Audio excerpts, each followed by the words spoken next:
Let's take a moment and talk about some strength and AP feats for the Green Lantern, Hal Jordan. Let's start things off with Green Lantern issue number 13. Meet Cyborg Superman, one of Hal Jordan's greatest nemesis. Hal Jordan tosses a afterburner at Cyborg Superman that is as hot as the sun. The two then engage in close quarter combat, during which Hal Jordan blasts a hole right through Cyborg Superman's body.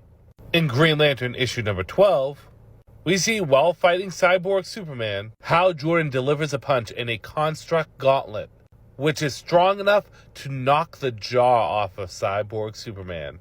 Look at it just hanging there. Let's do another Cyborg Superman. In Green Lantern's issue number 57, Cyborg Superman has the Phantom Ring, which has access to the entire emotional spectrum. While having this amp, Hal Jordan still goes up against Cyborg Superman, consistently dealing damage, and being able to do this with 0.0002% power left in his ring. You know who else is kind of a nemesis to Green Lantern? Mongol. In Green Lantern issue number 46, Hal Jordan has no chill and speed blitzes Mongol, throwing him around like a rag doll. But Mongol is a Superman villain and is able to break both the arm and leg of Green Lantern. But that's not enough to stop Hal. He then creates an armored construct that allows him to move, picks up a hammer, and knocks the shit out of Mongol. So much so that while he tries to get back up, he just lays back down. And hey, he doesn't really learn his lesson. In Green Lantern issue number 7, whether it's just knocking the shit out of Mongol, burning him, or piercing him with construct arrows, compared to Hal Jordan, he just looks like a jobber. In Justice League of America issue 140, Hal Jordan, with one energy blast, accidentally blows up a planet. In Green Lantern issue number 67, Hal Jordan one-shots Krona. This is Amp Krona, who has the entirety of the emotional spectrum and its entities inside them. In Superman Batman issue number 29, Hal Jordan is able to temporarily put hands on Superman, knocking him back. We see in Hal Jordan and the Green Lantern Corps issue number 30, while Ant being possessed by Parallax, Hal Jordan is able to go toe-to-toe with Superman. The two of them absolutely wailing on each other, and Hal Jordan showing why he's the greatest Green Lantern of them all. So much so that he's able to do some serious damage and does not let up. However, this is Superman we're talking about, along with the Parallax entity, so he does knock Hal on his ass.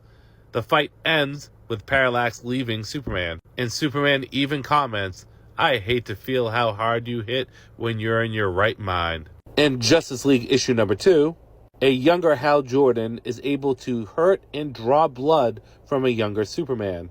Superman's not the only Kryptonian that Hal has tussled with. In Superman issue 683, Hal Jordan, along with other superheroes, are going toe-to-toe with Kryptonians from New Krypton and taking them out. In Infinite Crisis issue number 7, if we're talking about Kryptonians, let's talk about the biggest, baddest of them all, Superboy Prime. And Hal Jordan is able to hurt Superboy Prime. Of course, this is Prime we're talking about, so he beats up Hal Jordan afterwards. But to be able to do some damage to Prime, it's quite a feat.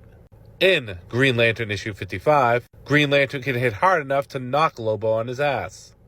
In Green Lantern issue number 200, here we have Star Sapphire and Guy Gardner. While Hector Hammond, who is as a telepath as powerful, and arguably more powerful than Charles Xavier, is trying to attack Hal Jordan's mind. Despite all this, Hal Jordan is able to break free and knock out both Carol Ferris and Guy Gardner, taking them down 2-on-1. Justice League of America, issue number 23, we see an advanced version of Amazo. Hal Jordan just blasts a hole right through it, causing so much damage it needs to retreat. Again, this is Amazo, with the power of the Justice League. In Hal Jordan and the Green Lantern Corps, issue number 50, while fighting Toma 2, Hal Jordan is holding back to try to put some sense into him. However, once he gets fed up, he knocks him out with 1, 2, 3, 4, 5, well, a lot of construct punches. I must remind you that Toma 2 at this time was a Dark Star. Do you want to know how much more powerful Hal Jordan is than any other Green Lantern? Let's take a look at Hal Jordan and the Green Lantern Corps issue number 2, issue number 6, and issue number 7. In this, the Sinestro Corps has been amped to up to 200% power, and they are absolutely decimating the Green Lantern Corps, dwindling their numbers down to 399 out of 7,200. No Green Lantern, whether it be John Stewart, Guy Gardner, or anyone in between, are able to stand up against the Sinestro Corps at this power level. Fast forward, we have Hal Jordan with a brand new spanking ring that he made himself, shows up at Warworld, and proceeds to take on the entire Sinestro Corps. We know this is the entire Corps because Sinestro recalled them all to Warworld, and again confirmed that they're all at 200% power level. And Hal Jordan just goes on a tirade, kicking the shit out of all of them, effortlessly. It almost looks like a joke that the rest of the Green Lantern Corps couldn't do together what Hal can do on his own. But after beating up the Corps, he's not done yet, because Sinestro shows up, who has Parallax, who has been amped by the Fear Engine to 1,000%. And Hal Jordan is able to match him, go toe-to-toe with the Corps leader, and despite the amp, lay the smackdown on him. So much so that Hal starts to overload, enter into his willpower state, and destroy Warworld completely. Again, this feat shows you how much more powerful Hal Jordan is at his base than all other Green Lanterns at their base. Action Comics issue number 589. Superman, who was knocked out, wakes up with a sense of urgency. He then tries to fly away, and Hal is quick enough and his constructs are strong enough to restrain the Man of Steel. Oh, and here comes a good one. In Justice League issue number 11, everyone loves to bring up this encounter between Diana and Hal, how he puts her in a small construct bubble and she breaks free. Not like he was putting any effort into it. It's clearly not one of his strongest constructs, but everyone loves to downplay Hal here. But of course, people don't read the entire comic, because if they did, they would see that Hal gets right back up, speed blitzes Diana, attacks her with a flurry of constructs, knocks the shit out of her with a giant hammer, and as they're getting boom-tubed away, he's got to get that last hit out on her.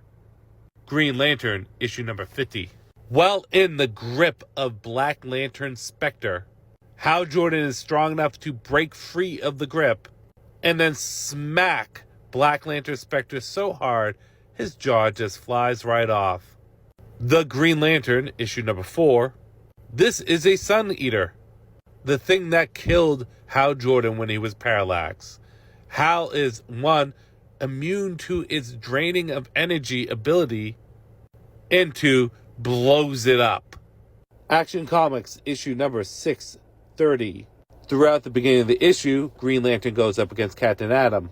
Now, while Captain Atom nowadays has been turned into a jobber, back in the day he was a pretty competent foe.